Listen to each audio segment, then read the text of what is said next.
Les noisettes de droite, on parle rarement des noisettes de droite sur cette chaîne parce qu'on est expert en nuciculture, mais plutôt nuciculture de gauche, vous nous connaissez. Mais il y a aussi des noisettes à droite. Parmi elles, il y a l'inénarrable Laurent Wauquiez, mais il y en a d'autres et on va pouvoir en parler aujourd'hui avec Chris. Chris, expert en noisettes. Chris, comment ça va?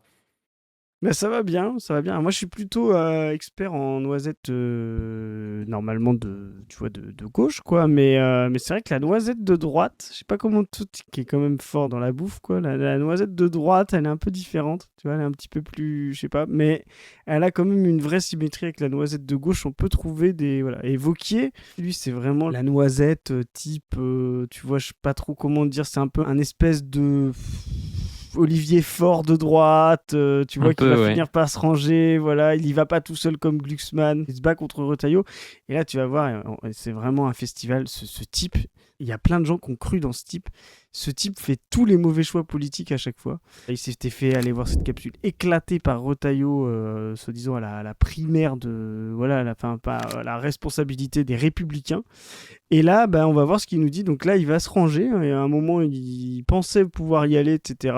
Il parlait de primaire. Tu te rappelles, il voulait faire une primaire de De Édouard Philippe Philippe à Knafo. à Knafo. Voilà, mais maintenant, il est passé à autre chose.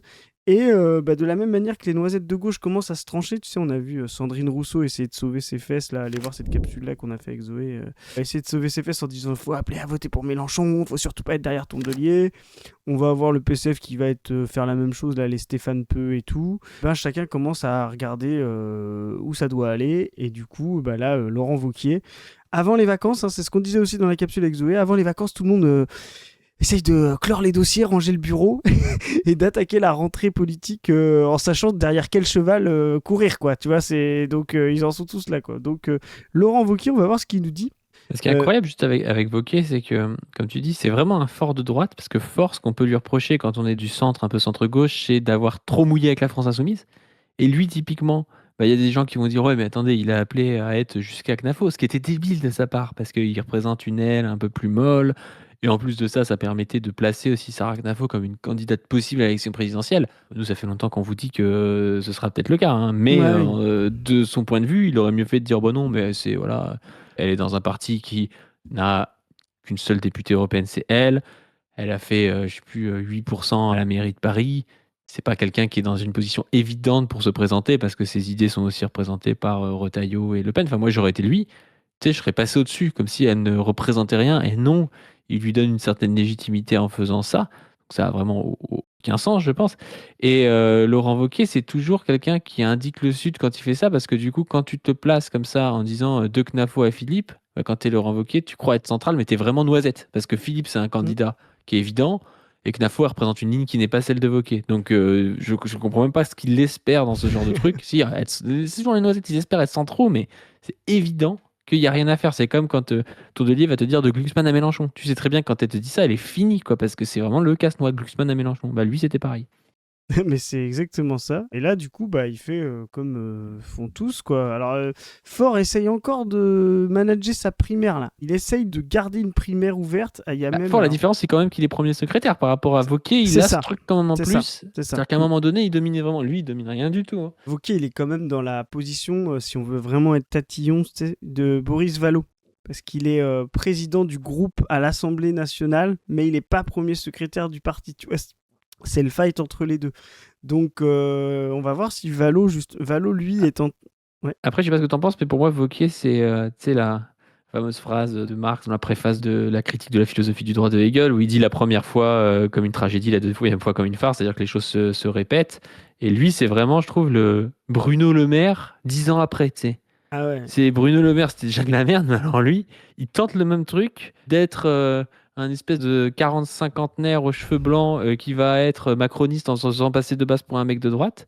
Et ça va encore foirer. Et en plus, lui, c'est même pas que ça va foirer, c'est qu'il va même pas réussir à gratter quelque chose et tout le monde va se foutre de sa gueule, quoi.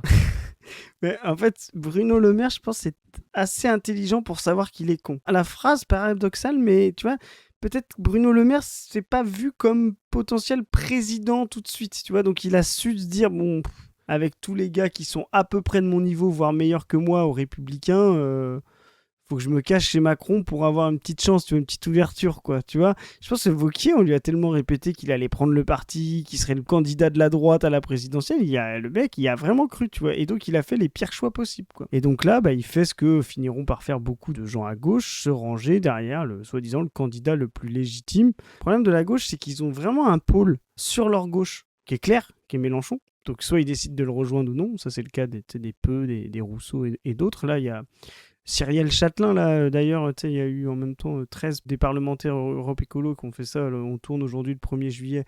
On fait ça, ils ont signé un appel pour sortir du PS et aller vers la FI, ils commencent à comprendre. La droite, eux, ils ont déjà 2 pôles. Parce qu'il n'y a pas de pôle, dans la gauche de droite. On ne sait pas si c'est Glucksmann, si ce sera Hollande, si ce sera Valo, si c'est quelqu'un d'autre. Là, eux, ils ont déjà 2 personnes identifiées a priori. Il y a effectivement le Bardella, Marine Le Pen d'un côté, et il y a Édouard Philippe de l'autre. Tu vois, donc là, ils vont se mettre à choisir beaucoup plus vite, quoi. Quand tu dis ils rejoignent l'AFI, typiquement, mais il faudrait, dans un monde normal, quand tu fais ce genre de move, on devrait te dire tu rejoins la FI, mais dans ta circo, on mettra un candidat FI. Je veux dire, si tu es honnête et que tu fais pas de la politique pour ta gueule, on devrait te dire il y en a qui attendent dans ta circo, tu as des militants FI, on veut bien que tu rejoignes, mais tu seras suppléante, tu vois.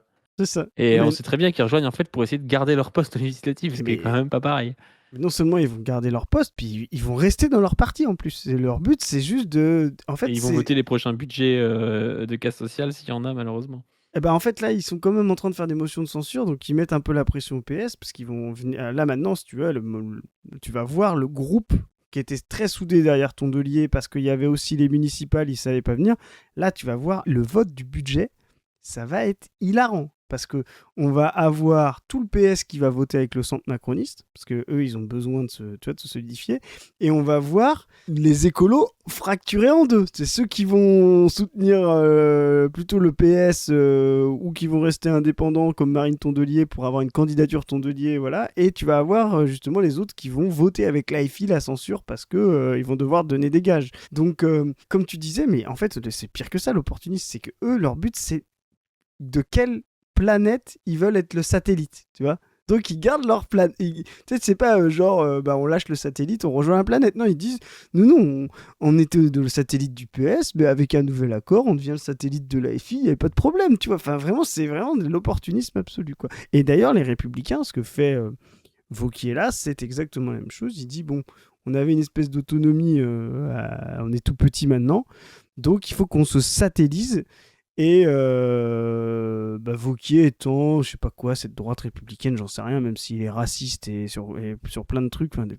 Moi, la différence entre Laurent Wauquiez et Sébastien Chenu, tu vois, faut quand même arriver à me l'expliquer, quoi. Tu vois, je vois pas trop la diff, quoi. Mais les cheveux blancs. c'est ça. Mais tu vois, et donc là, ils vont se satelliser autour d'Édouard Philippe, qui reconstitue une droite un peu plus historique, tu sais, droite type Giscard, tu vois, un peu giscardienne. Giscard, ouais. Giscardienne ou baladurienne, tu vois. Et Wauquiez est, on va dire, cette branche de la droite historique qui se satellise autour de Balladur. Je vais prendre Balladur plutôt. Mais comme, tu me diras, je pourrais dire Giscard, parce que Chirac a fait pareil. Et tu te rappelles à l'époque, non, tu te rappelles pas, tu n'étais pas né. Moi, j'étais tout petit, mais donc on connaît ça dans les livres. Mais à l'époque, quand Balladur y était allé, des types qui étaient des Chiraciens avant Chirac, c'était des gars comme Charles Pasqua, ont rejoint Balladur, et c'est ce que fait Wauquiez. En général, ça marche pas, ça. Hein. Tu vois, à la fin, Balladur, il s'est écrasé. Hein, donc, surtout là, en situation de crise, où le centre est vraiment en train de se diviser entre centre-droit et centre-gauche, ça va être compliqué. Hein. Surtout qu'il décolle pas, en fait. Il y a vraiment aucune dynamique, Édouard Philippe. Donc là, je pense qu'ils essayent d'avoir un accord pour se donner une dynamique, mais je pense que c'est vraiment pas la bon truc, quoi. En fait, le problème, c'est que là, il est pas en dynamique, Édouard Philippe, mais les autres non plus. Donc, il croit encore être dominant, ce qui est pas faux. Tu vois, par rapport à Attal, il peut se dire, ouais, j'ai toujours des sondages un peu meilleurs, tu vois. C'est parce qu'il fait la course avec des gens de seconde division, tu vois, qu'il est comme ça. C'est parce qu'il est au centre et qu'au centre, il y a personne qui fait plus de 15%, quoi. Mais la réalité, c'est que les deux candidats qui sont vraiment en pole position, soit bien estimés, enfin surestimés comme Bardella ou Le Pen sous-estimés, c'est Mélenchon et l'extrême droite, tu vois, c'est pas du tout le centre. Exactement. Donc, ce qui est marrant en plus, c'est les archives. Parce qu'on peut retrouver un truc du 7 mai 2025, donc écoute bien ce qu'il disait. Ce risque que je pointe, vous le voyez venir ? On a déjà les bruits consistant à dire mais il pourrait y avoir un rapprochement avec Édouard Philippe. Et ils ne sont pas démentis avec clarté. J'ai posé Donc là, si tu veux, je te remets le truc, c'est quand on avait fait qu'ils étaient en campagne avec Retailleau pour la prise de LR, tu vois. Et là, il accusait Retailleau de vouloir se mettre avec Édouard Philippe. Avant que Sonia Mabrouk parte de CNews. Ah oui, parce que ce débile avait fait croire que, comme Retailleau a participé au gouvernement Macron, il était plus macroniste que lui, alors que c'est évident que non. Tu vois. Exactement. Écoute, et l'extrait est magique. à Bruno Retailleau, il a balayé d'un revers de main ici même. Oui, mais Vous n'avez pas trouvé assez clair, semble-t-il. Non, moi, ce que je pense, c'est que je vois ces bruits. Vous voyez un ticket Édouard Philippe à l'Élysée et Bruno Retailleau Premier ministre ? En tout cas, pour moi et avec moi, ce ne sera jamais le cas. Et je Alors que c'est littéralement ce qu'il est en train de faire aujourd'hui. C'est Surtout dans qu'en plus, ils ont une proximité idéologique, ça sert à quoi de faire ça? Enfin, si c'est le problème des gens qui sont proches idéologiquement, ils veulent se démarquer en faisant genre que non, tu vois. Bah, en fait, si tu veux, dans le cadre Retailleau, Édouard Philippe, c'était un rival, tu vois. Mais ce qui est trop marrant, c'est qu'il est en train il les disait en mai 2025. Ouais, ils sont en train de construire un deal, voilà, moitié droite, moitié centre-droit, enfin voilà, bref. Et là, il est littéralement en train de faire le deal qu'il dénonçait. C'est-à-dire que lui, sûrement, qui se place pour être le Premier ministre d'Édouard Philippe s'il arrive à embarquer l'appareil républicain et à mettre Taillot dans la merde, tu vois, derrière, quoi. Donc, vraiment... le type a honte de rien, ne quoi. m'en veux pas. Ma réponse, elle est d'une clarté totale. Il n'y a pas d'ambiguïté. Ah bah, il n'y avait pas d'ambiguïté au mois de mai, mais... Non, c'est vraiment le propre des noisettes, ça. Hein. C'est vraiment le propre des noisettes, c'est de retourner leur veste là où il y a de la lumière. Hein. Ah bah, ils sont En fait, faudrait inventer un nouveau terme. T'as les noisettes, mais t'as aussi les tournesols. C'est vraiment les tournesols. Je t'ai vu venir. La lumière. Je t'ai vu venir. Mais oui, c'est les tournesols de droite, effectivement. Et donc là, il se retourne vers Édouard Philippe. Dans le genre moïsation de la droite, on a l'inverse. Écoute bien. On a ce David Lisnard. Alors, David Lisnard, je pense qu'il te plaît beaucoup. Toi qui es un fidèle, alors sur un média, assez détestable. D'ailleurs, Frontière, faudrait qu'ils expliquent là, l'enquête de Street Press, là, l'enquête de Pigas Média, là, sur, a priori, c'est un agent de l'étranger, Eric Tegner. Voilà. Donc, agent de la Hongrie, il touchait 4200 € par mois pour relayer la propagande de Viktor Orban. C'est l'anti-France, Eric Tegner. Et c'est pas le pied pour Eric, hein, on dirait. Donc, c'est vraiment... c'est pas de chance pour lui. Oui, donc, c'est pas le pied. Et t'imagines toucher 4200 balles en plus de ton salaire de journaliste pour faire ça? Attends, mais gars, tu es un agent de l'étranger, Eric Tegner. Donc, et quand vous voyez frontière, c'est à la frontière de la corruption. C'est ça qu'il faut vous rappeler, c'est ça que ça veut dire. Donc, Lisnard, moi, je pense qu'il doit te plaire beaucoup parce qu'il a un côté sud-américain, libertarien, racelard, un peu foufou. Mais il croit d'ailleurs faire ça. Hein. Il dit je m'inspire de Milei. Je suis sûr qu'il adore Abelardo de la Espriella, le nouveau président colombien. D'ailleurs, on n'en a pas parlé, on n'a pas fait de capsule exprès sur ça pour l'instant. On en fera peut-être une, mais en Colombie, l'extrême droite libertarienne qui met des feux d'artifice dans des chats et qui explique qu'ils ont des grosses tubs pour que les gens votent pour eux, ça a marché.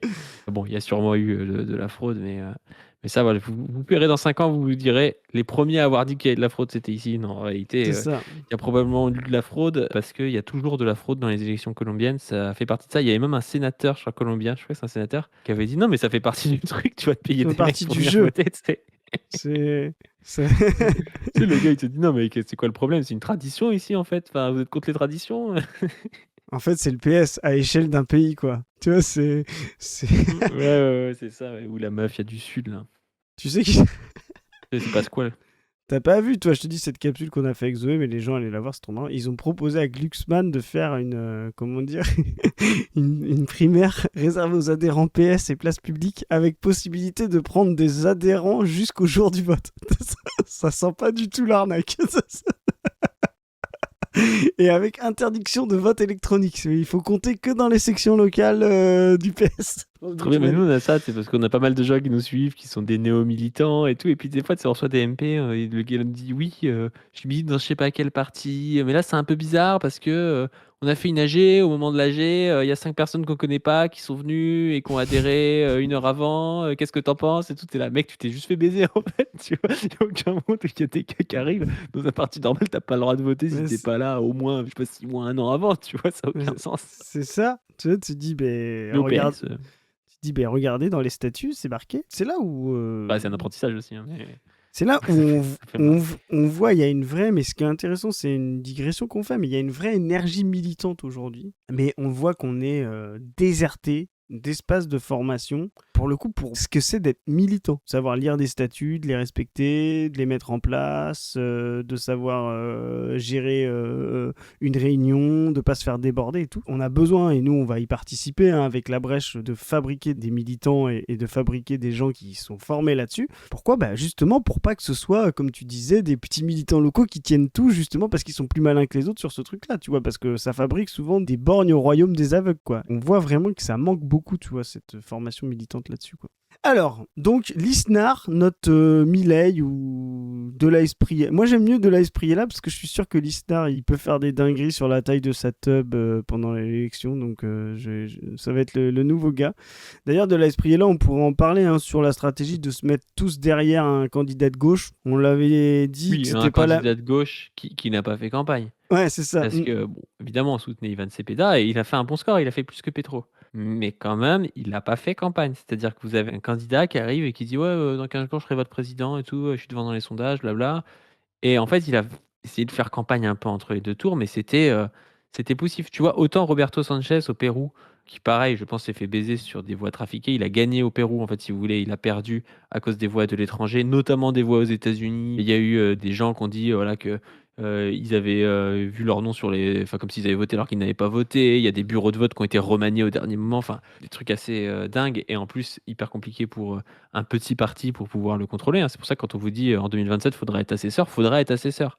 Parce que quand c'est des vieux pontes du PS ou de LR qui tiennent les tables pendant les votes, ben, on sait pas trop ce qui se passe. Quoi. Et puis tu peux Ouais. avoir des votes qui sont volés à peu de voix près. On l'a vu avec le Pérou où Roberto Sanchez perd à 49, je crois, 86% des voix. Et sûrement sur des voix trafiquées. Le problème, c'est qu'en plus, là-bas, pour contredire des tables de, enfin, Ouais, des fiches de table de marque, là, Mm. ça coûte à chaque fois 4 000 $. Et donc, il a dû faire, parce que c'est un tout petit parti, il a dû faire une campagne de Les dons. tableaux d'émargement, là. Voilà, parce qu'il lui fallait genre 12 millions de dollars pour contredire tous les tableaux d'émargement qui étaient bizarres, quoi. Donc voilà, c'est compliqué. Mais bref, Roberto Sanchez, il a fait une campagne avec les moyens du bord, avec un petit parti qui était assez admirable, qui avait de l'énergie et tout.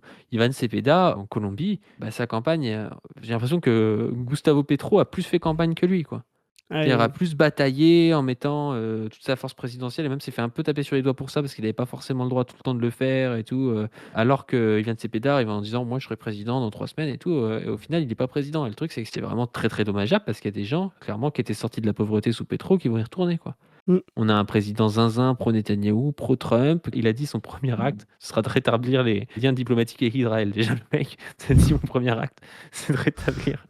Ils ont problème avec Israël, ces gars-là, quand même. Ils ont compris où était l'impérialisme, mais c'est la folie, quand même. Ils ont compris où était, je sais plus que ça, la force, quoi, tu vois. Mais c'est intéressant, d'ailleurs, parce que ça fait vraiment le pont avec ce qu'on disait, nous, dans notre élection, parce que nous, on disait Mélenchon, son premier mot, normalement, mais je pense qu'il le fera s'il est élu président, et son premier acte, ce sera de dénoncer Israël et de faire en sorte que ce pays soit condamné par le droit international et que Netanyahou qu'on monte un TPI, tu vois, un tribunal pénal international Israël, là, tu sais, comme celui du Rwanda, comme celui de Yougoslavie, là, TP2I, parce que vraiment, c'est une catastrophe et Netanyahou doit finir en prison comme les Ratko Mladic ou les Radovan Karadzic, voilà. Et pas que lui, hein, d'ailleurs, tous les gens autour de lui. Et c'est marrant que justement, comme tu dis, l'opposition totalement inverse à la gauche de rupture, que ce soit un peu partout dans le monde, elle se polarise, comme tu dis, littéralement avec Israël. J'aimerais bien savoir ce que, typiquement, un gars comme Lisnard va faire. Si demain il est président, on devrait lui poser la question, qu'est-ce que vous faites vis-à-vis d'Israël si demain vous êtes président, monsieur Lisnard, quoi. D'ailleurs, la question a été posée, vous l'avez peut-être pas vue, à Emmanuel Grégoire. Emmanuel Grégoire qui a répondu je vois pas pourquoi vous parlez d'Israël. On lui disait mais pourquoi est-ce que vous faites pas boycott des investissements sanctions, la campagne BDS et tout. Il a dit vous dites ça, mais c'est pas le seul État autoritaire du Moyen-Orient. Mais c'est... Donc le gars pense qu'on lutte contre Israël parce que c'est un État autoritaire. Alors que c'est justement le problème, c'est que c'est un État démocratique colonial génocidaire, tu vois. C'est pas le fait qu'il n'y ait pas de démocratie libérale en Israël, il y en a une formellement, si tu veux. Le truc, Tu vois, on parlait avec un camarade, avec Chris, et il nous dit: «Donner la démocratie à des colons, c'est ressusciter Hitler». Mais c'est vraiment ça, C'est- c'est-à-dire que tu dis: «Les gars, ils choisissent pour eux-mêmes, mais en fait, leurs conditions matérielles dépendent du fait qu'ils écrasent une autre population». Et je suis c'est ça. désolé, je préfère une, dictature non coloniale qu'une démocratie coloniale, hein. Ah bah, c'est exactement ça. Et donc Mais Emmanuel Grégoire, le gars dont on vous a dit: «Il faut à tout prix voter pour lui, contre Chikirou et tout», bah, vous voyez ce que c'est, quoi. bah, c'est une folie. Et surtout, en plus, tu sais, fallait à tout prix voter pour lui pour le confort des Parisiens qu'auraient pu être avec Dati. Mais là, le message, les gens qui ont diffusé ce message et qui sont encore fiers d'eux là-dessus, et on sait très bien où c'est, de qui c'est, etc. Bon, déjà, c'est des gens sous-formés intellectuellement et politiquement. Mais vraiment, le message impérialiste de... Il fallait mettre ces gens-là au pouvoir. Même, allez, le génocide, c'est secondaire parce que là, maintenant, c'est le nombre de places au Crous ou j'en sais rien, tu vois, enfin, ou mon APL ou je sais pas quoi. Vraiment, c'est honteux, absolument honteux. On a même vu des larpeurs faire ça, c'est des gars qui te disent: «Ouais, moi je suis maoïste». Ouais, c'est ça. Puis, ouais, par contre, il faudrait quand même voter Emmanuel Ouais, Grégoire. tu vois, bah là en fait je suis plus maoïste, mais je suis grégoiriste parce que du coup, ouais, tant que j'ai mon logement social, ça va. En fait, je peux me permettre d'être maoïste, mais par contre, la génocide, on en parlera après. Faut juste que vraiment c'est grave, et en même temps, on voit justement que la matérialité, enfin, tu vois, tu deviens matérialiste mécaniste en faisant ça, tu vois. Enfin, on voit vraiment que le manque d'organisation, le manque de projection concrète, bah, empêche les gens d'avoir des solidarités, et à la fin, bah, les gens comptent le matériel qu'ils ont et ils prennent le moins pire, et c'est comme ça que le système tient. Donc il va falloir vraiment changer de braquet parce que ça nous tue à petit feu, cette histoire de barrage et du moins pire et tout. Mais Grégoire, pour le coup, là, on l'avait dit dans une capsule, tu sais, c'était comment elle s'appelait, qui avait fait une lettre anti-Grégoire, on l'avait publiée le lendemain de l'élection, là. Ah oui, bref. Alice Coffin. Alice Coffin, voilà, merci. C'est donc Alice Coffin qui avait fait cette lettre, qui avait dénoncé Grégoire. Et pour le coup, ce que tu dis, on l'avait dit, ce ne sont pas simplement des gens qui sont, tu vois ce que je veux dire, lointains du génocide, etc. Ce sont les gens les plus sionistes du paysage politique français. La rhétorique de Grégoire que tu viens de décrire, c'est littéralement les techniques de Hasbara, là, tu sais, israélienne, c'est-à-dire la formation à la propagande israélienne de sionistes et de sionistes de gauche, de faire en sorte que quand vous parlez d'Israël, les gens vous répondent. C'est une technique de réponse. Le Mossad forme des gens partout comme ça. Ils ont, voilà, partout dans le monde. Ça fait partie de leur technique de propagande et de diffusion de leurs intérêts, comme Tegner avec la Hongrie, là. C'est une technique de dire, ah mais en fait, pourquoi vous parlez d'Israël alors qu'il y a d'autres pays qui font des trucs graves? Pourquoi vous parlez des morts en Palestine alors qu'il y a le Soudan et tout? Ah, si vous parlez d'Israël et pas des autres, ça voudrait dire que vous êtes antisémite parce que vous vous intéressez plus à ce que font les juifs que ce que font les autres. Tu vois, vraiment, c'est une technique. Et Grégoire est formé à ça et diffuse ça, quoi. Chris a dit: «Emmanuel Grégoire est un agent du Mossad», hein. C'est ce que je retiens de la capsule, moi. C'est exactement ce que j'ai dit. Voilà. Et donc, David Lisnard. Donc, David Lisnard, voilà ce qu'il va nous dire. Alors, déjà, il y a un petit bandeau. Lisnard et Knafo à la rencontre des patrons. Ça, faut qu'on trouve l'extrait. Ça a l'air vraiment sympa. Que j'ai dit très clairement que face à Jean-Luc Mélenchon, je voterai pour n'importe quel candidat. RN, même un macroniste. C'est vous dire jusqu'où je vais dans l'audace. C'est quoi la différence entre lui et un macroniste? Mais en Le mec fait, déjà te dit qu'il préfère voter pour le RN que pour Macron. Déjà il a sous-entendu comme ça. Il a dit même ah, c'est ça un qu'il a dit. macroniste. C'est littéralement ce qu'il a dit. Lui, Lisnard, dans la moïsation, il a choisi. Hein. Tu sais, il a dit j'espère que ce sera le RN face à Mélenchon. Mais même si c'est un macroniste, je voterai pour lui. Tu sais, il y avait le côté avant le barrage, c'était même une chèvre, je vote contre le RN. Mais Lisnard, il fait l'inverse. Il dit là, je vote une chèvre contre Mélenchon. Donc lui, il est moïsé de A à Z. Hein. Vous voyez, je voterai pour n'importe quel candidat face à Jean-Luc Mélenchon. Pour Mais vous, ce le qu'on plus va grand essayer de faire danger, en c'est donc sorte- Jean-Luc Mélenchon. Mais j'essaierai de voter pour moi à la présidentielle. Ça sera encore plus efficace. Puisque vous Essaierai de voter pour moi, le mec il part perdant tellement. C'est tellement bidou sur ta candidature, tu sais. Lisnard, c'est le Karim Bouamran de droite. Oui, c'est tu un vois, peu ça. C'est un peu ça en vrai, ouais. tu vois c'est le. C'est le Obama de Nice. Voilà, je sais pas comment faire le triangle entre Saint-Ouen, Nice et Obama, mais il y a un truc comme ça, quoi. C'est le Milei niçois, mais c'est vraiment le. Non, c'est Cannes, c'est pas Nice, c'est Ah, Cannes. c'est Bon, c'est à Cannes, peu près c'est ça. pareil dans ma tête, c'est deux villes à raser. C'est exactement ça. Mais oui, c'est un peu le Bouamran, tu vois, le candidat un peu fantoche, qui essaye de se faire passer pour radical et tout, et qui en fait essaye d'être au milieu de tout. Bon, je sais pas s'il va aller loin. Ce qui est intéressant, c'est que justement, ce signal qu'il est en train de donner là de je préfère voter RN que un macroniste, là, je pense, et là je vois le bandeau, la Lisnard Knafo, Je me demande si, tu vois, il n'y a pas une synthèse qui va se créer entre la candidature Knafo-Lisnard ou Zemmour-Lisnard, parce que les deux pèsent pas grand-chose. Hein. Les Zemmour en 2022 avaient une espèce de dynamique là, qui s'est complètement éteinte. Hein. Là, je pense que Knafo a un peu plus la cote, quoi, que Zemmour, qui à mon avis, qui a pas d'épaisseur pour être président, et qui a pas les codes, et puis qui est vraiment un clown. Je pense que même les gens le voient que c'est un clown. Knafo est plus politicienne. Et je pense que comme les deux ont des tout petits scores, je les vois se mettre ensemble, tu vois, peut-être faire un pacte, la droite, etc. Surtout si Wauquiez va chez Édouard Philippe. Tu vois, il y aura une petite masse d'électeurs, là, pas du, tu vois, de droite républicaine, Oui, ils vont se faire baiser par Retailleau.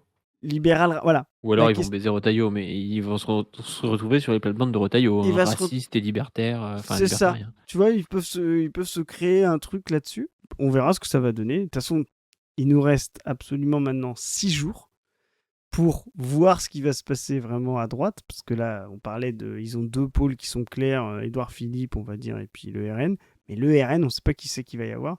Le 7 juillet, là, on va savoir si Marine Le Pen peut y aller, si c'est Bardella. Et je pense que là, en fonction de si c'est Bardella ou si c'est Marine Le Pen, il n'y aura pas les mêmes appels, les mêmes stratégies. Je pense vraiment qu'un Retailleau attend ça avec impatience et les autres en face vont essayer de se recomposer autour de ça, quoi.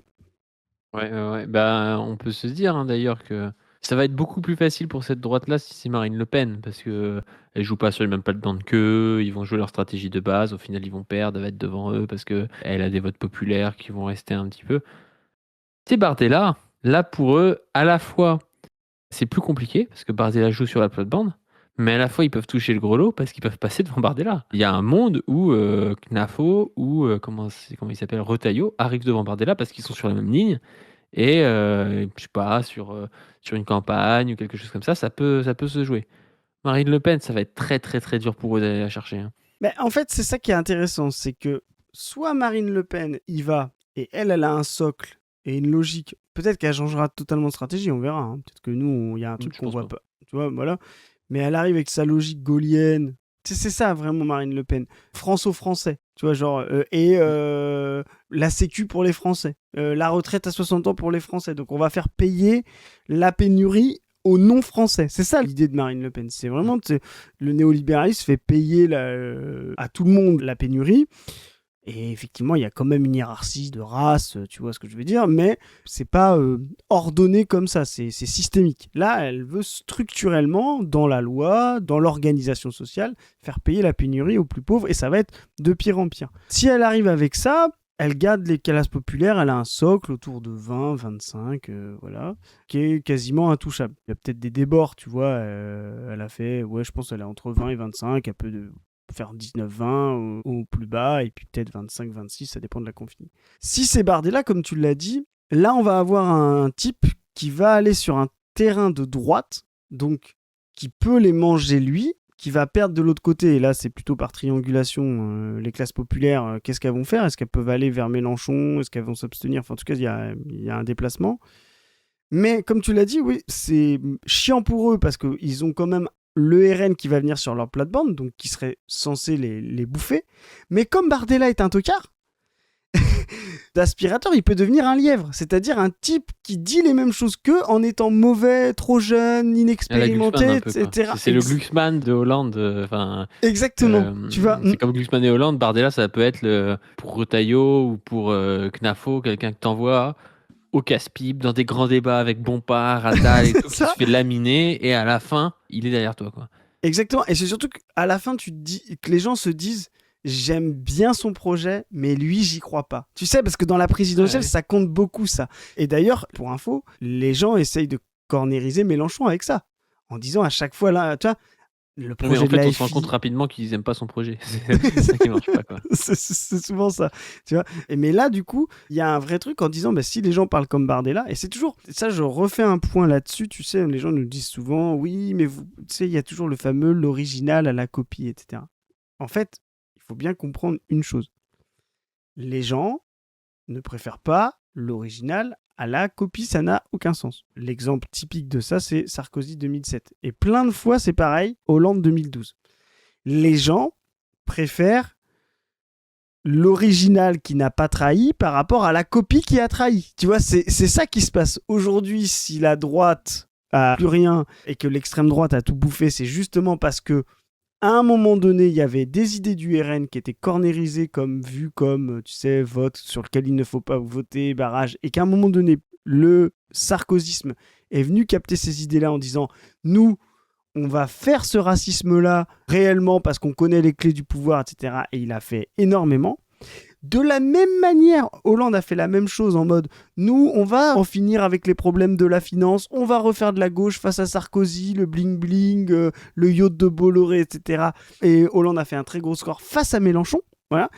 Et maintenant qu'ils ont tous les deux échoué et trahi, effectivement, bah là, les gens ils se disent bon, bah ok, on vous a fait confiance une fois pour mettre en place ces idées-là, vous n'êtes pas capable, on va prendre quelqu'un d'autre. Les gens sont pas cons. Mais cette idée de l'original à la copie est fausse. Je vais le faire parce que c'est mon gimmick maintenant de A à Z. Parce que justement, à chaque fois, les copies sont passées. Dans la crise du En plus néolibéralisme. de ça, je suis désolé, Bardella, c'est pas l'original. Hein. Bardella, ce qu'il dit, c'est ce que disait déjà Sarkozy. Enfin, il est en train, en plus de se retrouver à avoir le même discours que de gars qui le disent depuis plus longtemps que lui, en fait, tu vois. C'est ça. Retailleau sont sur la ligne de Bardella avant que Bardella y soit, tu vois. Retailleau, ça fait très longtemps que c'est un racelard libéral, tu vois. Alors que Bardella, il nous faisait croire qu'il était le péniste il y a 5 ans. Et aujourd'hui, il devient plus libéral. Tu vois. Mais c'est intéressant ce que tu dis, parce que justement, c'est ça. C'est que Bardella fait même sa campagne en disant « Regardez Retailleau au pouvoir, il parle comme nous, mais il met pas en place nos idées du RN racistes. Tu vois, quand il était sous le Cornu ou sous Bayrou. Je pense que c'est pas si vrai que ça, parce que Retailleau a fait des dingueries un peu au pouvoir, le bras de fer avec l'Algérie, les trucs sur les influenceurs algériens, enfin voilà. Je pense que dans la tête de personnes de droite, il a marqué des points. Hein. Ben, c'est ça, et on va le voir à terme. Donc je pense qu'effectivement, tu as raison, Bardella est beaucoup plus la copie que l'original, quoi. Tu vois, donc, mais il a le côté, et ça c'est un vrai truc, ça va être très important dans l'élection, à mon avis, 2027. C'est pour ça qu'on vous en parle comme le 2002 à l'envers, parce que 2002 avait ça. On vote pour quelqu'un qu'on n'a jamais essayé. C'est ça qui a fait perdre, tu sais, un Jospin aussi, c'est parce que les gens, ils sont allés voter des Taubira, des Noël Mamère, des Besancenot, tu vois. On vote pour quelqu'un nouveau qu'on n'a jamais essayé. La vraie question de 2027, c'est est-ce que, justement, Bardella pourra apparaître comme celui qu'on n'a jamais essayé, ou est-ce que ça va être Mélenchon qui va apparaître comme celui qu'on n'a jamais essayé? Et c'est pour ça que Mélenchon, et c'est ce que nous on conseille à l'AFI, il faut vraiment qu'il arrive à sortir de cet espace pour vraiment être élu de la gauche, quoi. Maintenant, il faut qu'il arrive à sortir de cet espace de gauche parce que les gens détestent la gauche, détestent l'union de la gauche. Les gens populaires ont été trahis par la gauche. Il faut vraiment qu'il arrive comme un candidat de rupture fondamentale avec le système. C'est-à-dire avec l'Union européenne, avec la Banque centrale, avec le néolibéralisme, c'est-à-dire le pouvoir du privé par le privé pour le privé. Ce qui fait, par exemple, quand il parle des médias, tu sais, de détruire... Ça, c'est intéressant parce que les gens détestent les médias.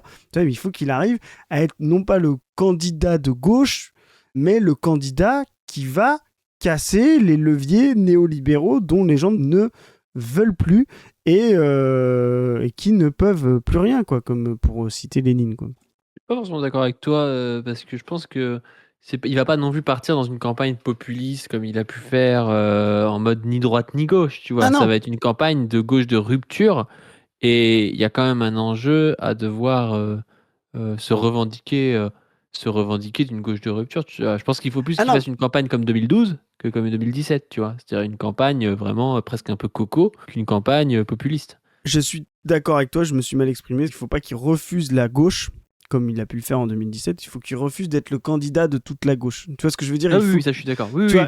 Il faut pas qu'il donne des gages pour dire, en fait, il me faut absolument les 5, 6, 7% de gens qui ont voté Jadot ou qui ont voté Hidalgo. Tu vois, c'est ça que je veux dire. Il faut qu'il aille faire masse, qu'il aille se faire 7, 8, 9 millions d'électeurs en étant justement le candidat qui va casser le système, tu vois, par la gauche, hein, qu'on soit d'accord. Le candidat qui casse le système par la gauche, mais pas le candidat de la gauche unie, tu vois ce que je veux dire, et de se dire, on n'en a rien à foutre de convaincre des gens qui vont au meeting de Glucksmann, tu vois, le 13 juin, quoi. C'est vraiment de se dire, ces gens-là, ça sert à rien de les avoir avec soi, quoi. Tu vois, c'est pas ces électeurs-là qui vont nous faire passer devant le RN, quoi.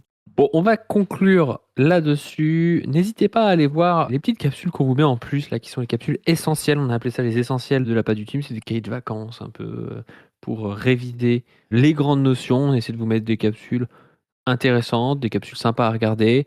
Parfois, quand il n'y avait pas de montage à l'époque, de retravailler le montage ou d'enlever certains éléments qui sont très contextuels quand elles sont vieilles, même si on laisse forcément par-ci par-là. N'hésitez pas à vous abonner à cette chaîne, à nous aider sur Tipeee, c'est ce qui nous aide le plus, et à aller sur le site là-brèche.org pour organiser ou aller voir une diffusion de notre film sur Cuba, l'anti-impérialisme, la tricontinentale. Vous commencez à connaître. Et sur ce, on vous dit à plus. Salut les gens.